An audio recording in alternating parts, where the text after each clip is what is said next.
After all this, you still... I still want that gas, yes. And you had better deliver. Hey, listeners. Welcome back to Greenhouse Gaslighting, the show where we reject conventional wisdom in favor of common sense. Or will we? I'm joined with anthropology and archaeology expert and just all-around good guy, Jeff. So, in the last episode, we had talked about what are some of the ways to give action meaning, especially when we're kind of addled with staying on social media. And towards the end of the episode, I had brought up community farming, but it has occurred to me quite spectacularly, I know nothing about community farming, and Jeff has been so kind to explain. Jeff, you there? Yes, I am. Sorry about that. Yes. I've been part of community farming, well, the community-supported agriculture in Oxford for quite a bit now, since I was in high school, actually. It's quite a life-changing experience to be able to just go to a farm and, work a share and gain produce there. It's a strong community experience, I would think. Mm-hmm. And when it comes to the discussion surrounding, what particularly on the left or in activist spaces, there's the big push about talking about dual power, where you build your own power outside of the system or your own means of independence, so you're not reliant on the structure around you. And community farming seems to pop up as a hot topic in that discussion. So with regards to some of, your deeper analysis, do you think community farming is a step in that direction? Or is that just conversation that everyone seems to engage in? I think it's a bit of a combination of both, and there's a reason for it. I think it is. I think it's partially a conversation everybody likes to get into because it is so prolific for many reasons.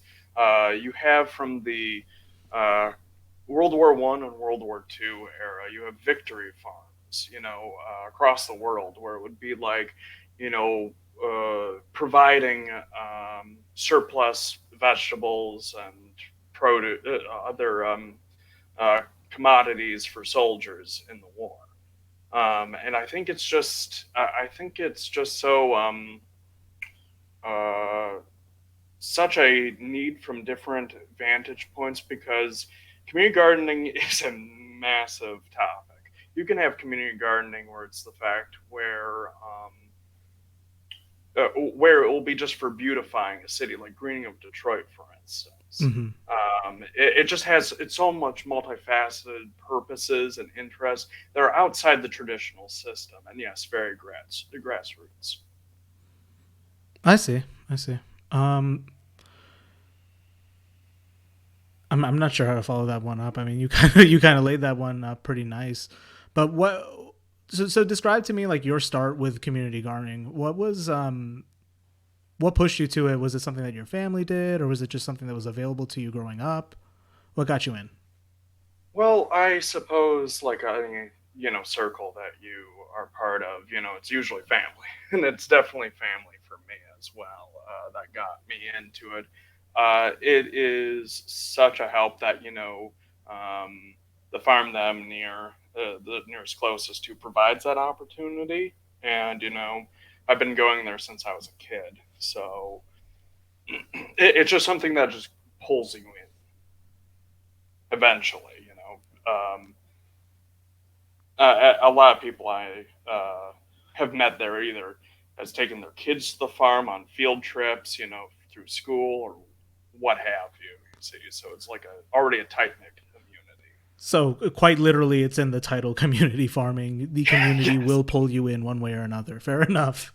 I don't know how else to explain it better. No. I mean that makes sense because it's one of those things that it's an activity and like it's brought to us as like the answer to a problem or like a thing that looks good. Especially like you see it a lot in those marketing materials for different universities or like if there's like a neoliberal mayor, they love like having B-roll of young people doing community farming, right? No, So no, no. It's like it's almost pushed in our face. It's like I love it to death. And my parents, brought me to the CSA at Upland Hills Farm, and it has been a wonderful occasion doing all that. And then I go to Wayne State and Oakland University, and I'm like, oh, colleges do it too. mhm. So it just kind of comes back around and reinforces itself. So at least in terms of of it being an activity, it's with the little space that it seems to acquire, where you can say, "Hey, I want a community farm," and if it's your company or your university, it seems like a nice thing enough that people will let you do it in the dark, even and you can get some photos out of it. Fair enough. Pretty much. The farm itself is Upland Hills, and it's a full 8-acre farm that we grow produce on. Okay, and you've talked to me about Upland Hills before, but I'm still kind of in the dark. So do you want to tell us about Upland Hills, where it is, who founded it, what kind of Um, stuff you guys grow? yeah, so Upland Hills Farm is your typical farm. It has a large like petting zoo and popular with the kids and such. It was founded by I believe the Webster family because now it's owned by Ken Webster and his siblings. Okay. And and that's been in the farm for I don't know how long. But the farm it's the CSA portion of the farm itself that's away from the more business ventures of like uh, like weddings, celebrations, festivals, and such. The CSA itself is an offshoot of it, and we plant a large variety of crops, a lot of lettuces, a lot of greens, a lot of root vegetables. I mean, it's vegetables for day. I mean, it covers my entire counter on some of those pickup days. Hmm. And of the folks who participate in the farm or the broader community, how many people participate, and how many people are able to take the products of that farm back with them? Right. So this is specific to my farm, right? And many different community farming initiatives have different price ranges, if they have a price range, or if they're doing out of the goodness of their own heart with a nonprofit, whatever. Uh, there's so many methods to the success here, if you follow me. Got you. And then at your farm, like, who shows up? Is it just folks who are part of the organization? Is it just whoever Yeah, comes and members. participates? Just members? Members. Okay. Yeah, yeah, it's like a working share. You have working shares, and then I would say like there's a 8-week work share, let's say, and that might be a couple hundred, and then there's like 16 week share that's not working. That's like triple that. It all kind of depends though. And what do you mean by share? Oh, the shares are kind of dependent on how much produce there is that is split up between the members of who has owned a share. Oh, okay, okay. The plots, basically, it's all divided up. So it kind of functions like a cooperative in that case. Best way to describe it Okay, is a okay. cooperative that you're going to either put money in and throw a little work into it, or just throw the money into it and get the share. Got you, got you. So in practical terms, with you and your family participating at this farm, and it sounds like you guys do get a bit of a sizable bounty. Mm-hmm. Um, would you say it's effective in, at least at your individual household level, I in would gaining some food independence, or are you guys still dominant on things like supermarkets and things like that? Well, that is a good question because in wintertime, we're definitely dominant on going to the market. Um, just because growing season isn't happening then. So it's really depending on on how effective it is. is. It's very what's the term? It is very not geospatial, um, geographical determinant. And living in the If that temperate Midwest, that can definitely affect the growing season and just how effectively you can harvest things, of course. right. So it varies all over the place. You know, you're not going to have the same acreage in New York City, for Hmm. instance. Right, and then they would have to rely on either whatever empty plots they can find or rooftops or what have you. Which they do. Hmm. It's wonderful what you can do with stack farming, which is a whole other type of farming style and community organizing sometimes.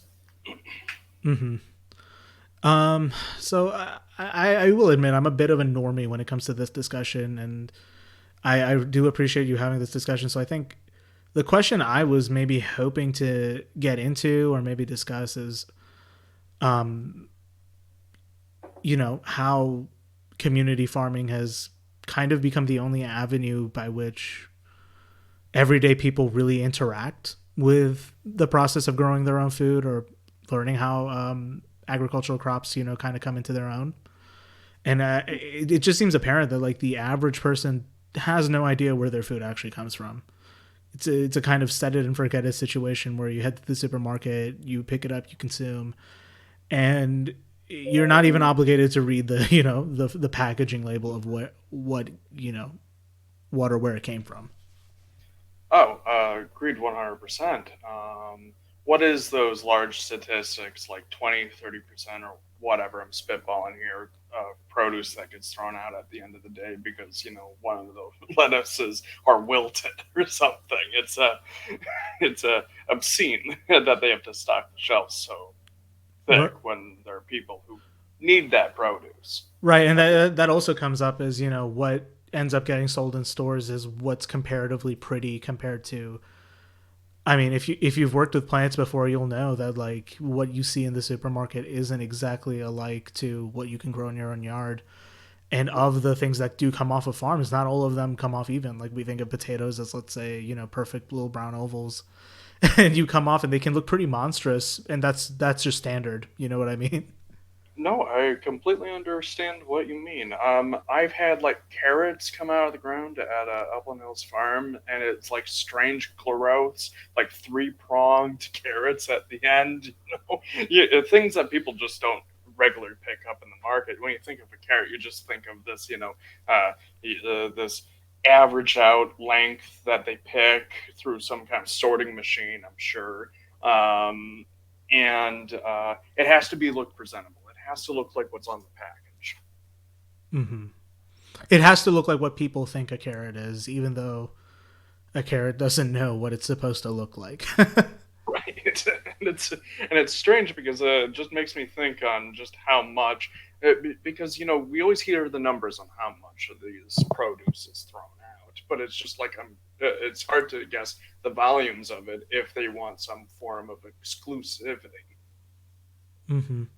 So, with regards to how the members at your farm distribute the produce, do you think there's less waste because it's you have to take that personally and you don't have the luxuries that a retail chain has when it comes to keeping produce fresh? Correct. Hmm.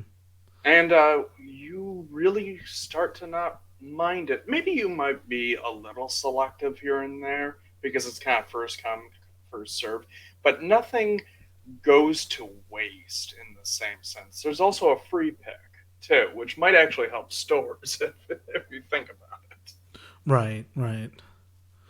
Um, yeah, I mean, I'm trying to recall because grocery stores kind of rely on whoever can take their waste product, and it's kind of become a new market in of itself, right? Where I think there's like subscription services that will send you produce that got rejected.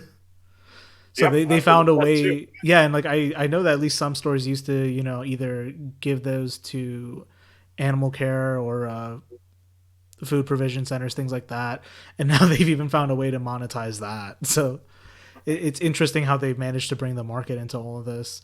But do you think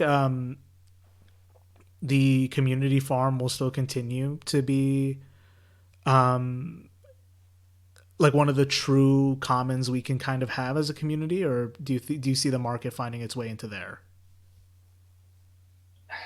Like all things grassroots, I think that it will more or less hold as where it is, and I think it's always going to be around in some form or another. I don't see because I consider Grinning of Detroit as a form of community gardening, even Mm-hmm. though it's not for eating purposes. And I haven't seen anybody trying to challenge them yet to be bought. Not anything I can think of recently. And community gardening is so varied and is such a wide definitions. You know, your community gardening can be you and your friends in your basement growing God knows Mm-hmm. what. I mean, it's like you'd have to figure out how to completely you would have to figure out how to take over the individual agencies of communities, and it's been attempted. Right, right. And but it seems it might become one of those things that's necessary because as people our generation tend to increasingly be pushed into renting more, um, owning your own little plot of land and working it is just increasingly. I mean, in the push to suburbanization, right? We're pushed away from the rural area. We're still a comfortable distance away from the city. I guess that was the goal of it, right? And what you have is just this little splotch of turf grass that God knows what you do with aside from mow the lawn. And I mean, even like those Eastern European practices of like dacha, where you kind of grow your own stuff for subsistence, even that doesn't seem to exist in the American consciousness. So I kind of worry that as we slowly start to come into our own, and I mean, if millennials are fortunate enough to start families, right? Like, how do we have systems of providing food for people that aren't reliant on big agribusiness and just this removal of understanding where food is made from, how it's produced, how it's grown, and just the knowledge of agriculture. I don't think that it should belong to anyone specifically. I think that belongs to everyone. You know what I mean? Oh, I agree 100%. It really should belong to everybody. Everybody should have the ability and access to grow their own food if they so well please. It is the cornerstone of human food production since the Neolithic, more or less, unless if you're like, unless if you have the access to a large river or body of water. Mm-hmm. I think it's something that will always be with us. I don't think it will be something that will necessarily um, be all bought by Monsanto. God willing, I hope you know. Because That's you know my that's my hope. the darker history is that you know you go to a or sorry, the darker reality we could end up in is you go to a Monsanto brand community farm and you donate your labor to grow Monsanto brand produce using their tools and stuff, and that's also frightening because I mean, isn't that functionally what the nation's farmers are kind of getting into right now, Oh yeah, and what they're it trying to is. prevent in countries like India? You know what I mean? Yeah, no, I agree 100%. I think it is absolutely frightening that you have to have a license to grow organic, and a bunch of Monsanto farms are popping up, and they somehow had and they somehow pay less with the pesticides that are made in the lab. Yeah, it's something that I find interesting, and I have to accept here that I'm not an expert on agriculture or economics, so you know, don't at me, but at me. Um, in the way that you know we hear about small businesses or you know sellers online kind of either being co-opted by Amazon or being basically bought out by Amazon entirely. It's also frustrating to look at that. Like we really don't hear about small farmers as much as we used to anymore, and I think it's just the reliance on, or rather, like just being in serfdom in a sense to John Deere, Monsanto, and others. It's an Amazonization of another industry that we're also divorced from. Because if you do live in the suburbs or the city, you have next to no idea how to cultivate any of this, nor how it's cultivated. Right. It's to tackle this problem. I say it's a I think it's a two pronged strategy. One, politics has to be done. Two, it has to be a grassroots movement. You have to attack the problem from below and above. Mm-hmm. Just because of just how big these companies are. Used to be that we can just go out and do a boycott against something that is unethical, but with these internationals, they just move and set up shop somewhere else and then sell right back to us. Mm-hmm. So it's definitely asymmetrical strategy we have to consider. Right, right. And I guess that's, the hope of trying to push for community farming is to, have that kind of community bounty that you can share. And as well as just, keep that information and actually pass it person to person. I'm always impressed by the ability, and sometimes, depending on context, the lack of ability of social media. The amount of information we can just transfer to one another is absolutely insane. Be it right or wrong, but for this, I think we can spread a really good message Mm-hmm. with the farming. Right. So, I mean, that's the tough part then. How do we get the property and how do we... Mm-hmm. Yeah, I mean, it just becomes the whole thing, right? Of like, if enough people pool their resources together to maybe start a farm and, agree to work shifts and all that, maybe you can start. But I guess I don't know how did Upland Hills start? I know you said it started as an offshoot of another family's project, correct? It is all under the same thing. Okay. It's just Ken. This is his brainchild, as it were. Okay. Okay. Yeah, so I mean that's the thing is it takes either the means or someone who already owns the property and then the actual willingness to share it out and things, right? Yeah, I have family members, and I know people who will, this is more in the Midwest. I can't speak for anywhere else, but they'll if they have enough land in their backyard, they'll make a beautiful large garden that they'll eat from, for a long time. And I suppose, and I agree with you. It is difficult to find the right land because it's not just about the right land. It is also make sure that your community farm doesn't exist next to like a chemical plant. Mm-hmm. You have to check the soil. You have to make sure that's technically organic too if you want to do an organic farm. Mm-hmm. Because that takes a few years until all the chemicals get out of the ground. Mm-hmm. Mm-hmm. That takes remediation and stuff too. And I mean that's just how multifactorial it gets, right?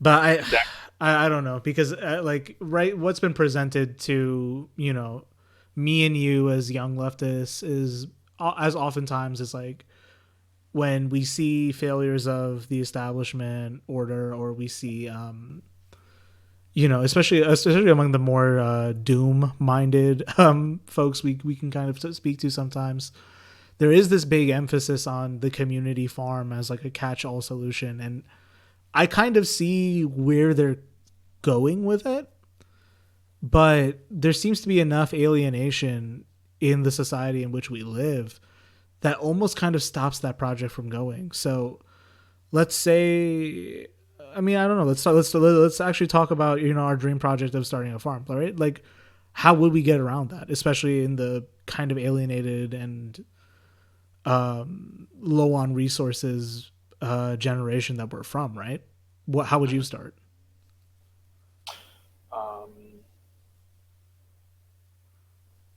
I suppose my experience is a lot from an already organized, large scale farm that I just, buy into a share. You would have to go into. I guess my question is how big are you thinking? Yikes. Okay, you got me there, right? Let Because and what is that? What would the mission be? Because there's just so many different types of community garden. that's fair. That's fair. Let's say that um we're trying to start a fresh food pantry for not only folks who want to participate and take some of the bounty, but for folks who are on hard times or are homeless or could just use the extra help to make ends meet periodically, and it would be a no questions asked type deal, right? How would we start that? And let's say it's a community of about shit 20,000. Let's just say that for the sake of this argument. For sure.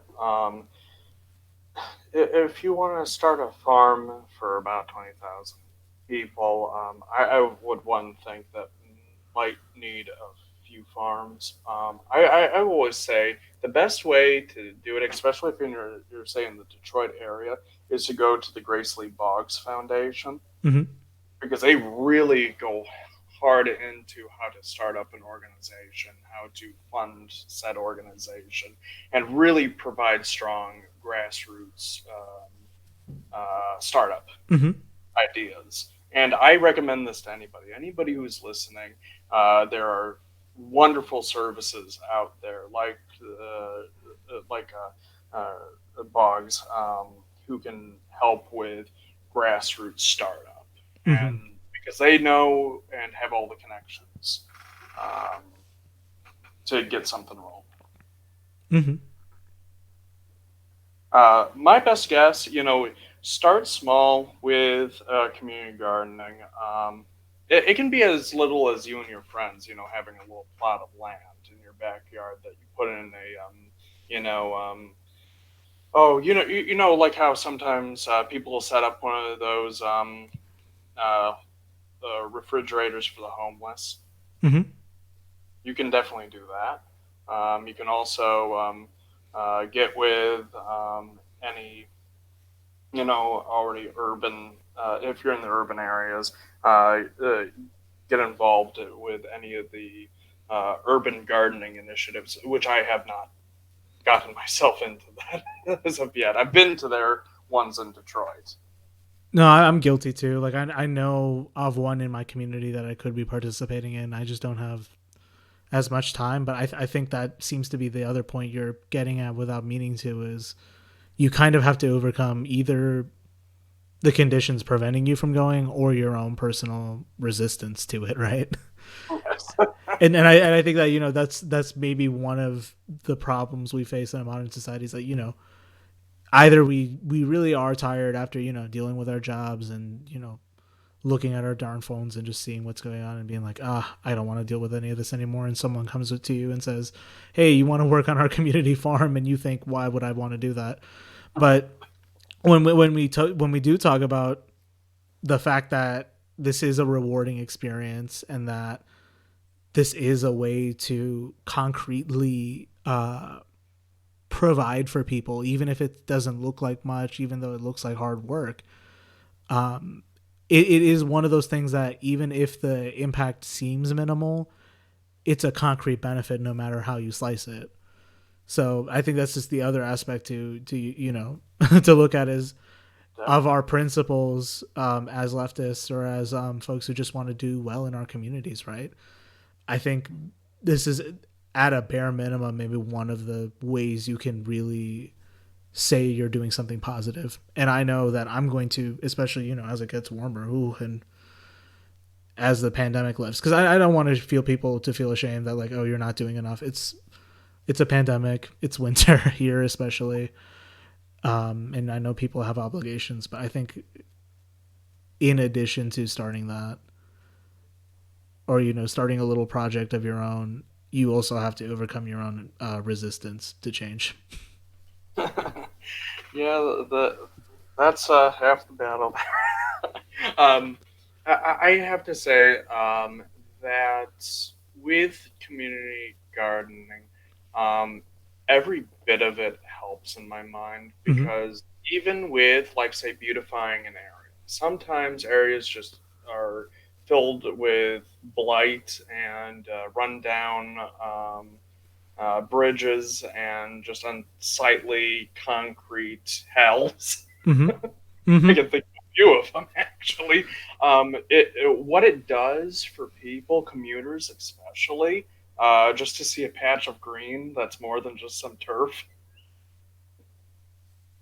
Right, right. Because I mean, we do live in a certain extent in a society that seems to be decaying a little bit, and people always have that in the back of their minds, even if they're not, consciously thinking that they live in a world that's decaying a little bit. I mean, we see it as businesses shut down, as jobs, leave, and things like that.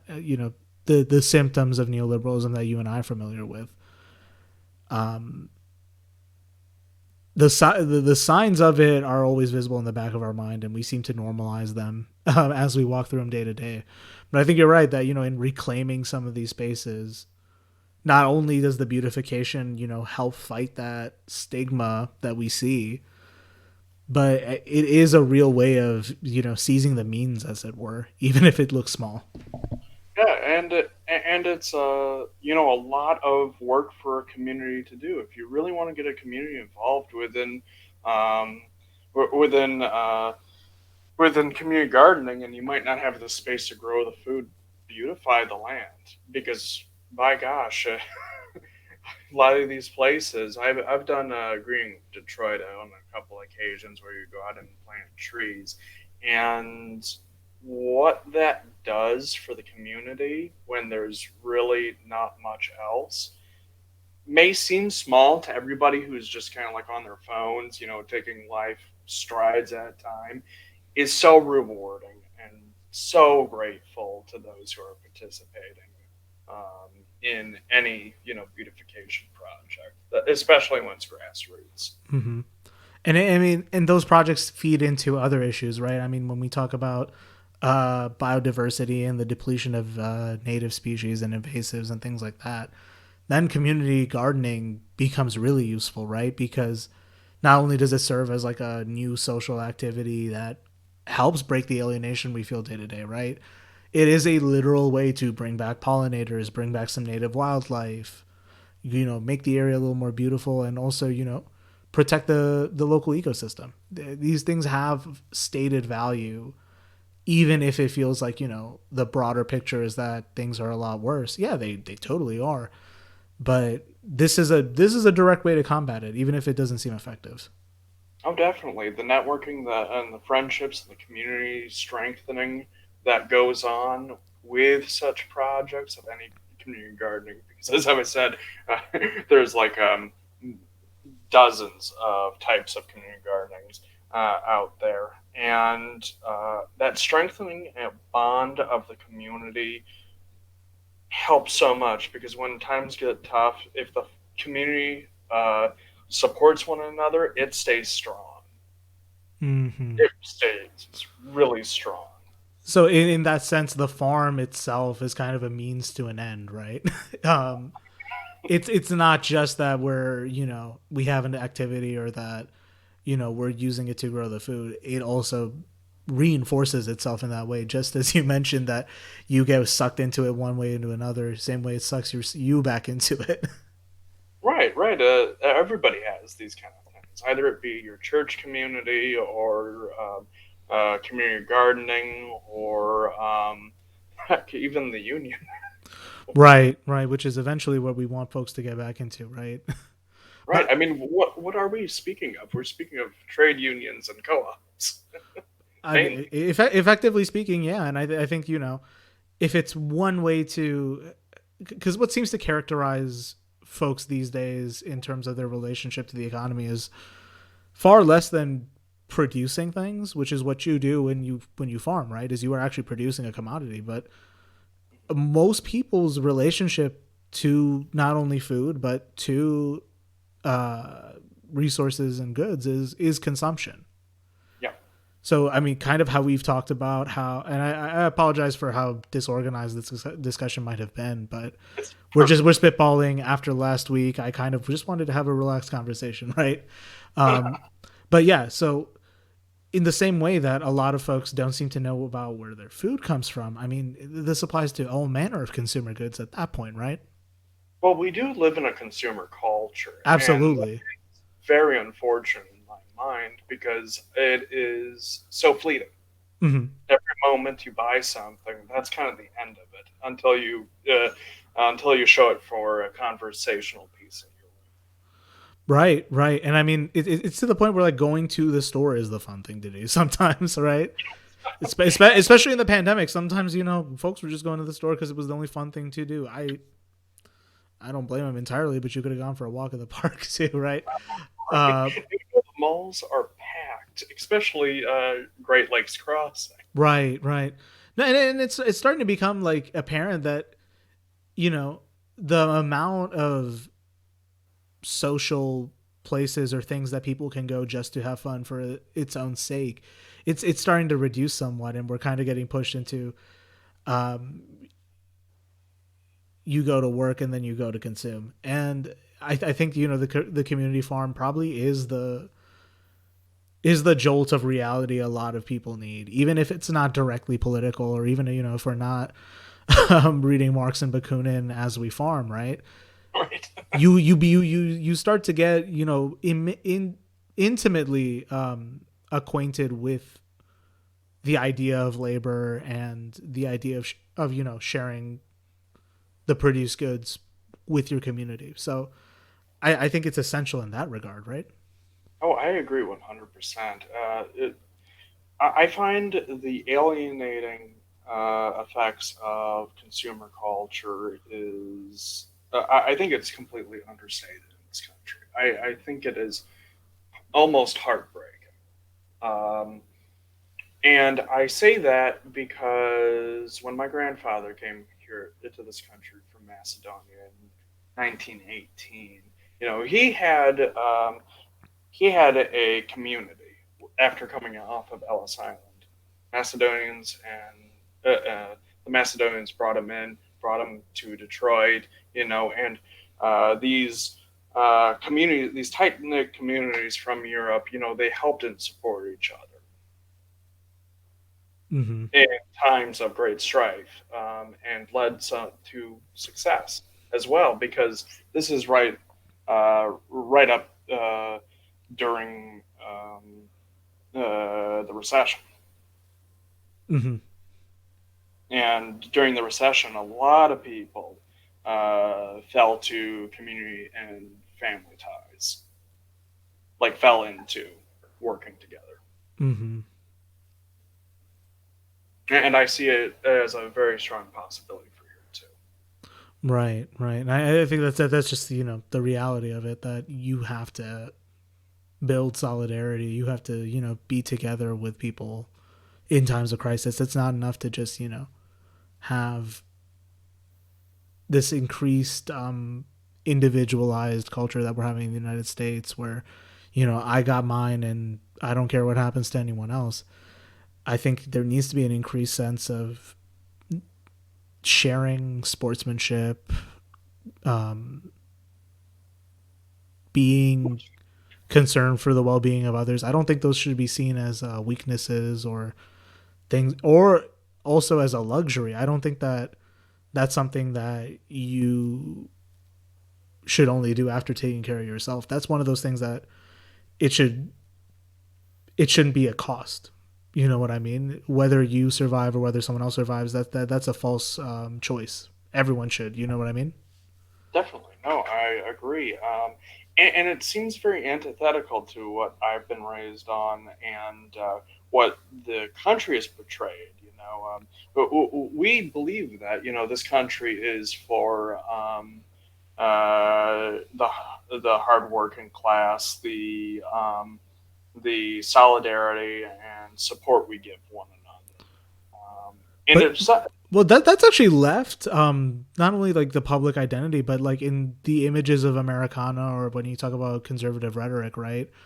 I think they really love to hanker on individual rights and freedom and success more than they do about community. Community seems to have entirely left the American aesthetic now. Oh yeah. It feels like it just absolutely just disappeared. Yeah.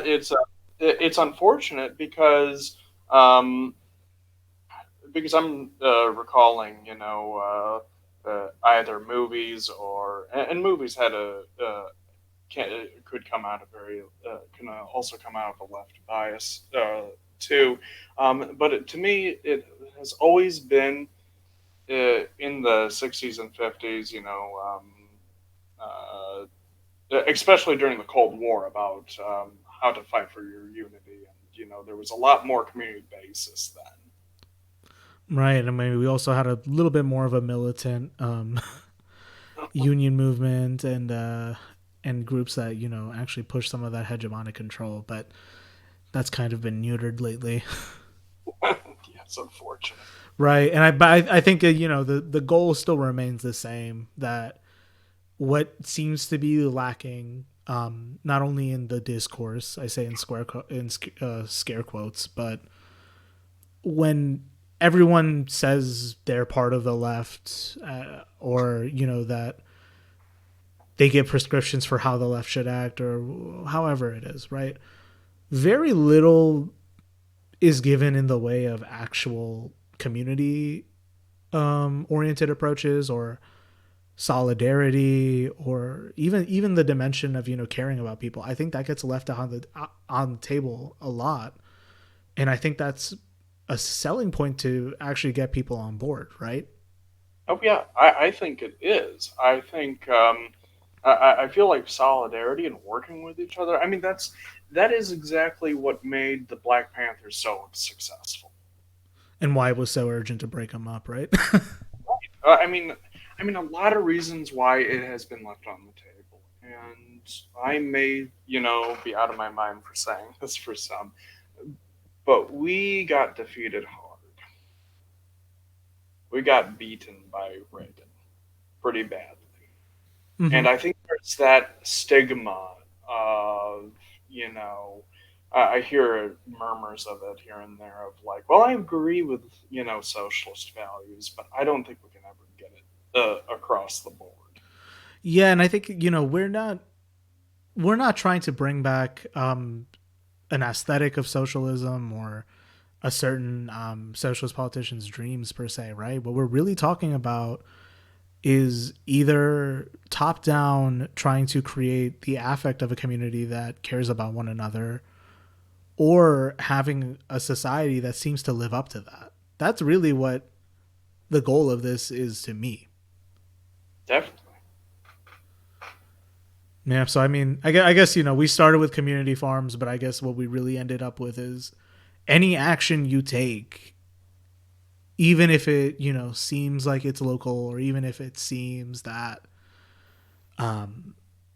you're not solving the the global problems of climate change and wealth inequality, and me and you specifically, we can't solve them on our own. It is going to take a collective effort, and that's really Jeff's prescription here. I'm assuming is start at your community farm, or what have you, right?